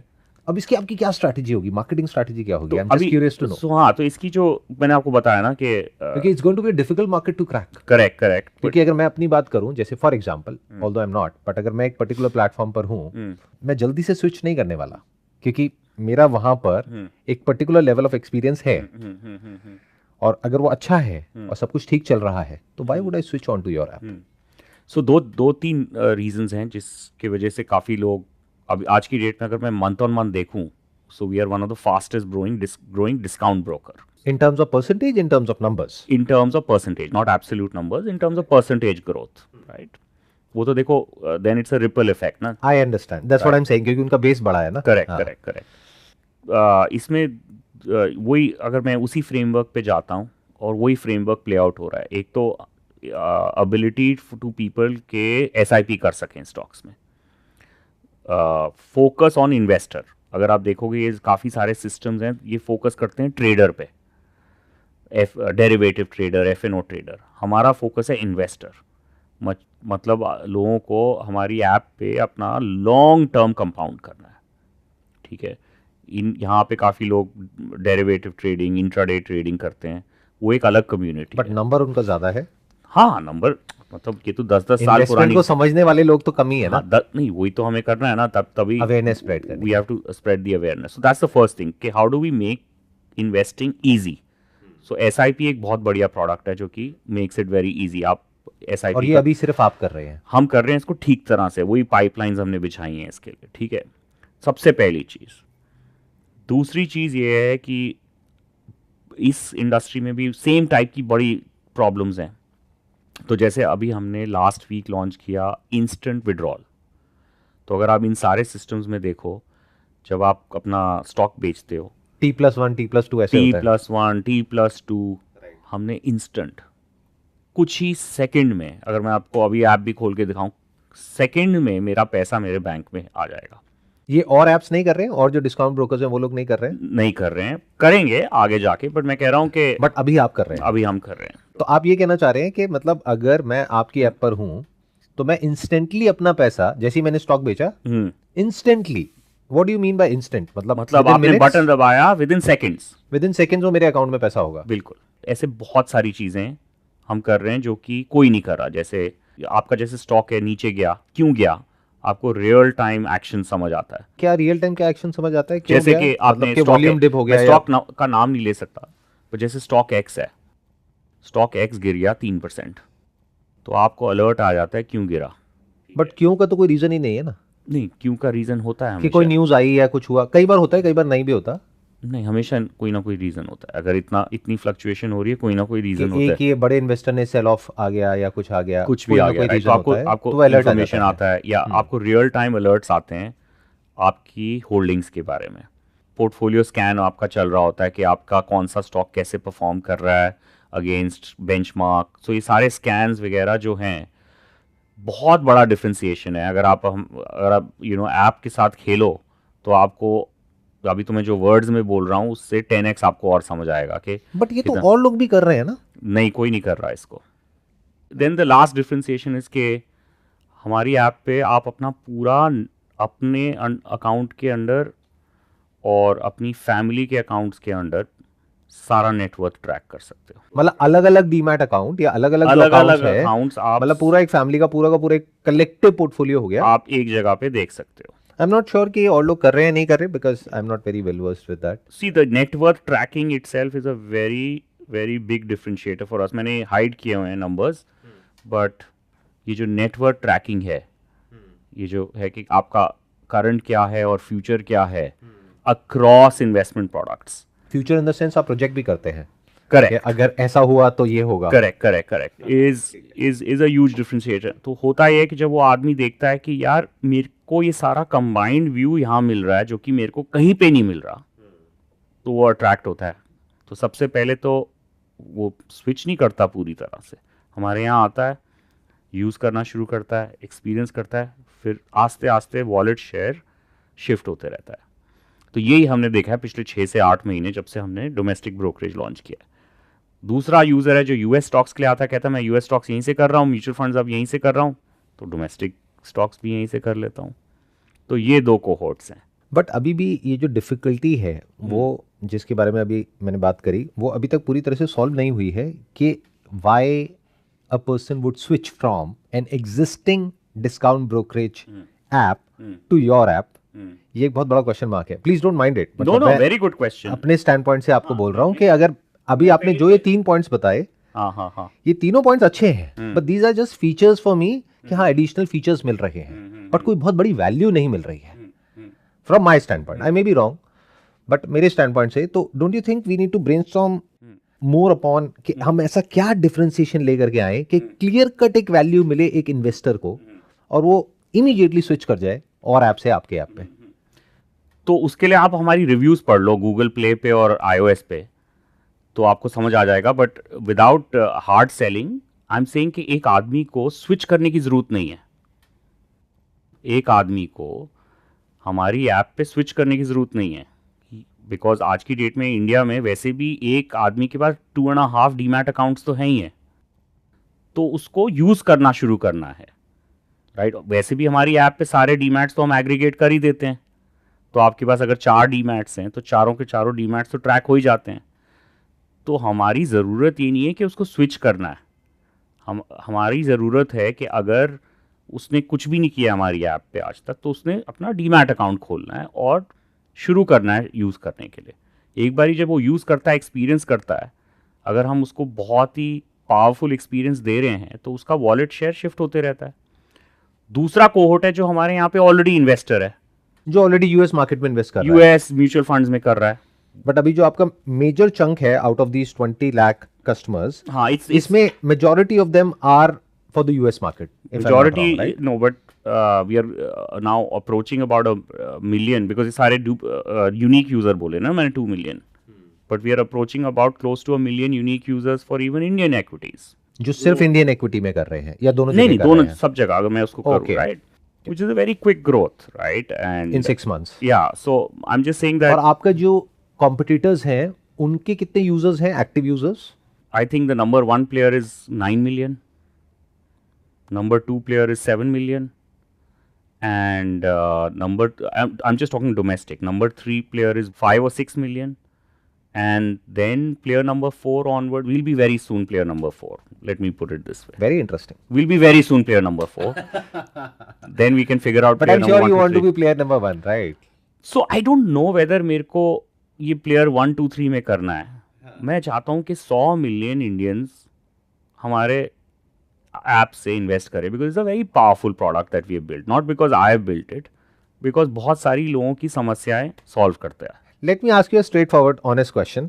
ये जो जितनी भी एप्स हैं, जैसे आप मान लेते हैं 5 एप्स हैं, टॉप 5 जो एप्स हैं जिनके पास में more than a million users हैं, जिसमें से आप भी एक आ गए, जैसे आपके पास में 2 मिलियन है कलेक्टिव, दोनों को मिला लें तो, और इंडियन वाला लगा लें तो 1 मिलियन और 1 मिलियन यूएस का हो गया.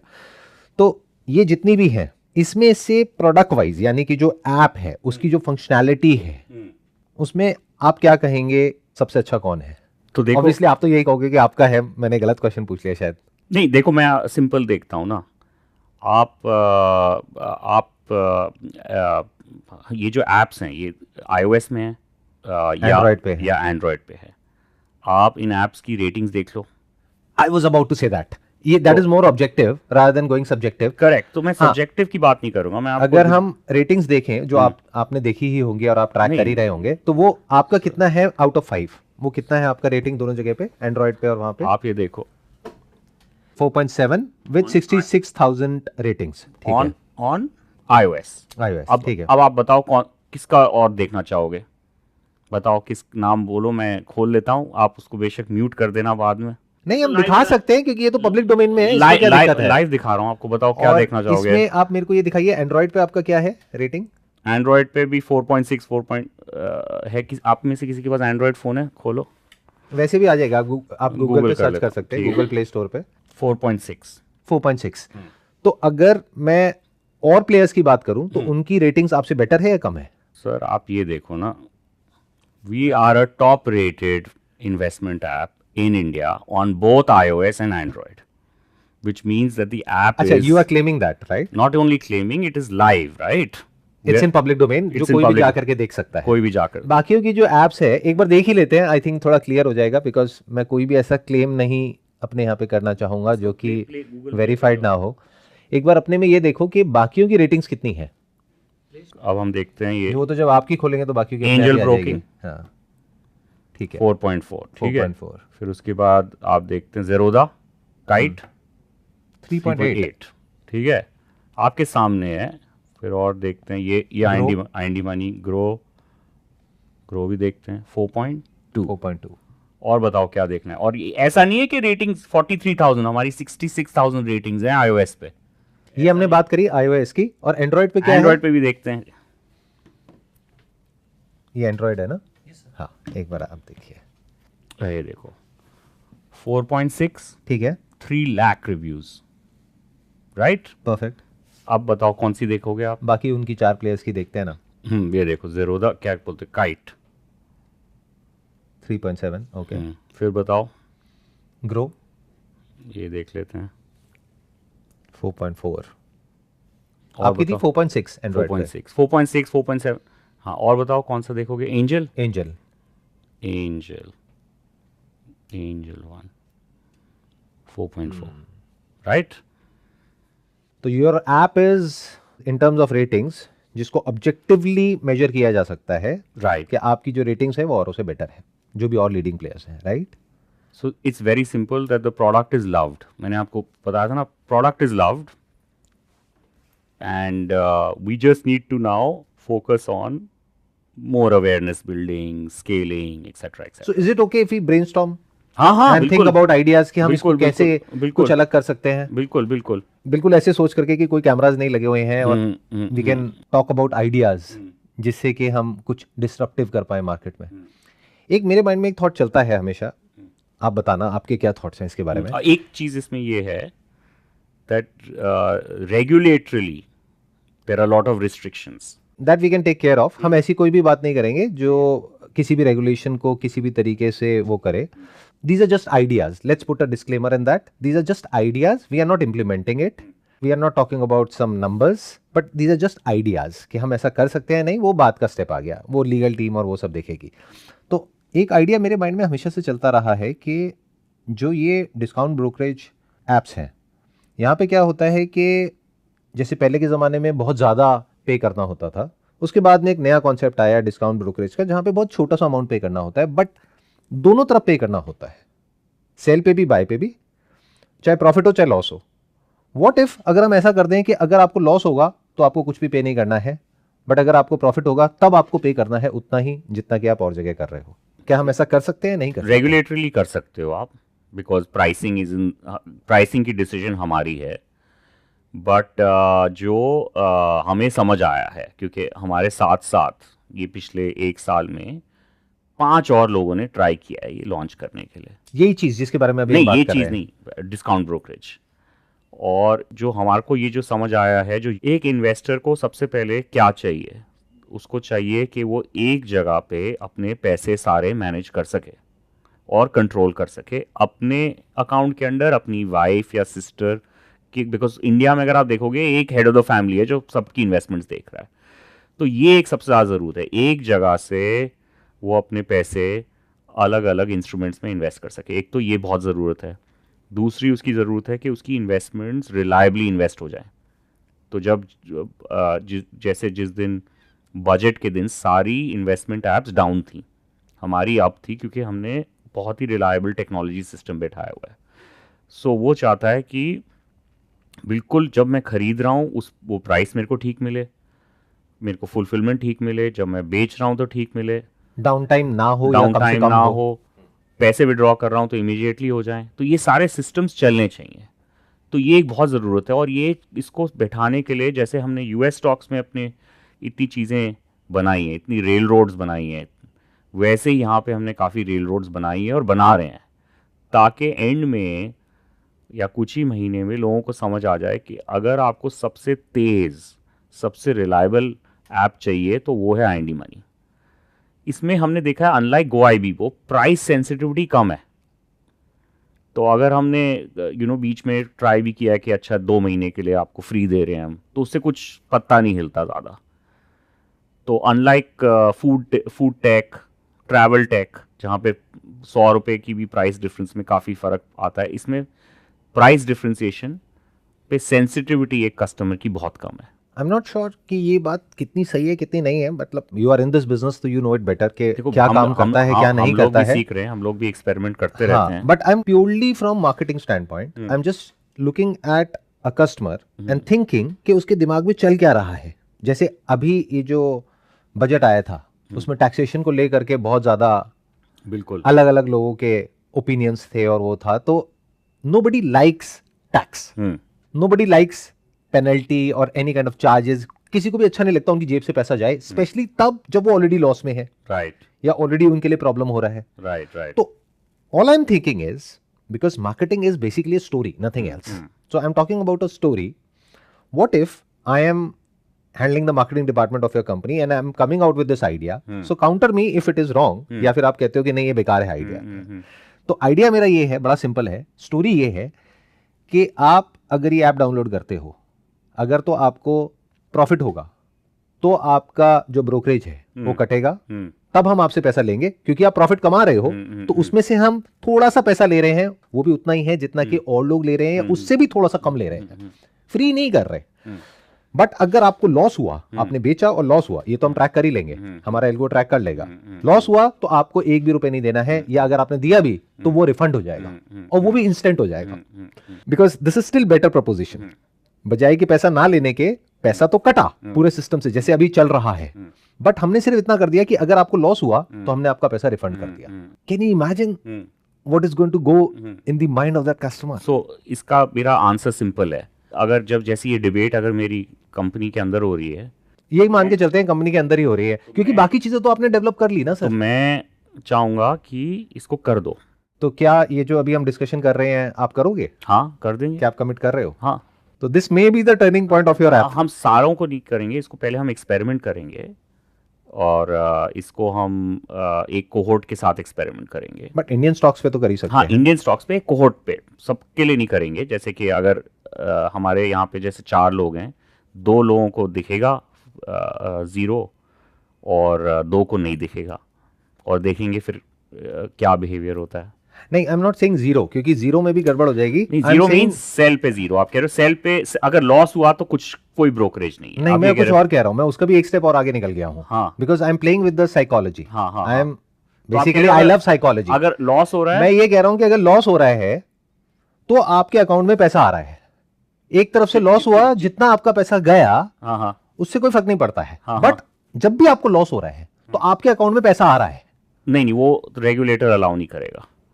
नहीं, जितना लॉस है उतना नहीं. हाँ, सिर्फ जो आपने ब्रोकरेज दिया, हाँ, तो वो पैसा रिफंड आ रहा है. बेसिकली ब्रोकरेज कैशबैक कह रहे हो ना. That's it. Brokerage cashback on losses. This we can experiment. This we can do. Yeah I think this is going to blow up. Let's see. मेरी अपनी जितनी अंडरस्टैंडिंग है ह्यूमन साइकोलॉजी की, और अगर मैं सही हूं या गलत हूं, I would love to know in the comment section. बाद में आप अपनी टीम के साथ बैठ करके कमेंट सेक्शन देख सकते हैं. यहाँ पे हजारों कमेंट्स आएंगे, आप देख सकते हैं पब्लिक का क्या कहना है. I think this is going to trigger word of mouth. So experiment कर लेते हैं. करके देखिए सर. बिल्कुल. और अगर ये चल जाए तो मेरे लिए कुछ स्टॉक ऑप्शंस अगर हो डन है तो वो आप देख लेना. डन है. Just kidding. मेरे चैनल नॉट फॉर प्रॉफिट है, मुझे कुछ नहीं चाहिए. आप अगर ये चल गया, ये आइडिया बड़ा हो गया, तो that's the kick for me, that's the rush for me. क्योंकि मेरे को इसी चीज में मजा आता है. मतलब I love coming out with different things, and अगर वो कुछ बड़ा हो गया, आई पर्सनली थिंक, जहां तक मैं समझता हूं, क्योंकि आप सोच के देखिए कि अगर यूट्यूब पे मेरे 28 मिलियन सब्सक्राइबर्स हैं, तो थोड़ा तो मैं समझता हूं ह्यूमन साइकोलॉजी को. करेक्ट. तो मेरा अपना जो अंडरस्टैंडिंग है ह्यूमन साइकी की, because at the end of the day it's not a B2B business, it's a B2C. तो जो कंज्यूमर माइंडसेट है उसको जहां तक मैं समझ पाया हूं, लाखों लोगों से मिल करके, उनसे इंटरेक्ट करके, सेमिनार्स करके, 1-on-1 करके, और वो सब करके ग्रुप में, I personally think 99.99% possibility is going to work like anything, because it's a story. जिसके पास में वो मैसेज आएगा वो चुप नहीं बैठने वाला है, वो पार्टी करेगा. वो कहेगा यार ये तो फ्री का पैसा आ गया मेरे पास में. तो देखते हैं क्या होता है. Let's hope for the best. But all I can say is, मुझे मजा आया आपसे बात करके, एंड जिस तरीके से आप कर रहे हो, क्योंकि ये आइडिया शेयर करने से पहले मैंने इसीलिए आपसे पूछा कि भाई आपके प्रोडक्ट में कितना दम है. जब वो प्रूव हुआ कि हाँ रेटिंग सही है, सब कुछ सही है, क्योंकि अगर उसमें दम नहीं होता तो ये सारा आइडिया बेकार है. आप डाउनलोड करो हमारी ऐप, फिर देखो. मेरा तो पता नहीं, क्योंकि मेरा थोड़ा ट्रेडिशनल वे ऑफ वर्किंग है. मैं बस फोन करता हूँ और फोन पे मेरा काम हो जाता है. I will not name the broker. तो वो चेंज करना पड़ेगा हमें. जिस दिन मेरा ब्रोकर चेंज हो गया उस दिन आप समझ जाइएगा कि हाँ वो चेंज करना पड़ेगा. वो जब मेरे पास स्टॉक ऑप्शंस आ जाएंगे ना आपकी तरफ से, हाँ, तब चेंज करेंगे. तो वो आपको वो चेंज करना चाहिए आपको. तो नेगोशिएट करें अभी क्या कैसे होगा ये अगर ये कुछ सोचना पड़ेगा. मेरा अच्छा खासा पोर्टफोलियो है. I will not give you the exact number, but it's a pretty big portfolio. और वो एक ब्रोकर है जहाँ पे पूरा मैनेज हो रहा है मेरा. ये प्रोडक्ट लेड ग्रोथ स्टोरी है. और जो आपने मेरे को प्राइसिंग का आइडिया, द मार्केटिंग का आइडिया बताया, वो हम एक्सपेरिमेंट करेंगे पक्का. ये स्पेस बहुत इंटरेस्टिंग है. इट्स आई थिंक देखो, व्हाट नाउ वी ये- नीड इज देखो, if we call it we. आप ये देखो, यूएस एक्विटीज हमने क्रैक किया, number 1 player, personal finance management number 1 player. अब है डोमेस्टिक एक्विटीज। डोमेस्टिक एक्विटी मेरे को याद बिल्कुल सेम डेजा वू हो रहा है गोआई बीबो जैसे। शुरू में लोग हंसते हैं, फिर हमें काफ़ी सीखना पड़ता है ओवर टाइम। अभी तो हम सब ने मार्केट क्रिएट करना है। तभी मैं चाहता हूँ, मेरा पर्सनल एम्बिशन है कि देखो, एक आदमी को हमारी ऐप अपनी फैमिली के साथ इस्तेमाल करनी है, और ये नंबर होना चाहिए 100 मिलियन, तब मज़ा आएगा ना। नहीं हो सकता है सर, क्यों नहीं होगा? फ्रॉम अ मार्केटिंग पर्सपेक्टिव अगर आप मेरे स्टैंड पॉइंट से देखिए, आपकी टैगलाइन क्या है इंड मनी की? हमारी टैगलाइन है super money app, because it makes your money powerful. I am just thinking loud right now. वो कॉल तो आपकी और आपकी मार्केटिंग टीम की है, आपकी काफी बड़ी टीम होगी। How many people are working in your company? 350, 350 लोग। ओके, तो अगर मेरे को इसको रीब्रांड करना है तो मैं क्या करूंगा, इस कैंपेन के साथ में आपकी टैगलाइन को चेंज कर दूंगा, मैं इसको बना दूंगा विन विन ऐप। मतलब कि it's a win win situation for you as well as for us. When you lose we lose, when you win we win. Very good idea. हमने क्या किया, इसको थोड़ा सा गेमिफाई कर दिया, that too in a regulatory framework. कुछ भी उससे बाहर जाने की बजाय उसको पूरा चेक करके, लीगल टीम से यहाँ से वहां से पूरा वो चेक करके, then we have created it in such a way very good कि बाकी जो एप्स हैं वो क्या करती हैं, you lose I win, but you are saying no, you lose I lose, you win I win. Centre point में क्या आ गया, win win. It has to be a win win situation for you as well as for us, only then we will make money, otherwise we don't want to take that money. We don't want to take money when you are not in. चलो, we'll experiment even before launching एक बहुत मोटी campaign, mini campaign, we'll experiment very fast and I will tell you, बताऊंगा मैं। मेरे को लगता है कि जो इन्फ्लुएंसर्स हैं उनके लिए भी एक बड़ी इंटरेस्टिंग स्टोरी है कि भाई INDmoney is a win win app, कि ये एक पहली ऐप है दुनिया की जहां पर कि कुछ इस तरीके से हो रहा है कि जब आप रो रहे हो तो साथ में ये भी रो रहे हैं, क्योंकि आपकी भी अकाउंट से पैसा जा रहा है, तो अल्टीमेटली आप भी रो रहे हो, राइट? जब आप हंस रहे हो तब ये हंस रहे हैं, क्योंकि ये सिर्फ तब कमा रहे हैं जब आप कमा रहे हो, तो it's a win win situation, right, जिसको हम मैनेजमेंट में बोलते हैं। I hope it works. बाकी नहीं, देखते हैं। मैं तो आपको बता रहा हूँ, हम तो कर देंगे एक्सपेरिमेंट। करिए सर, अगर ये काम कर गया तो फिर हम दोबारा मिलेंगे, बिल्कुल, दोबारा मिलके फिर कुछ नए सिरे से ब्रेनस्टॉर्मिंग करेंगे और फिर देखेंगे, दिमाग लगाएंगे इसको और बड़ा कैसे बनाया जाए।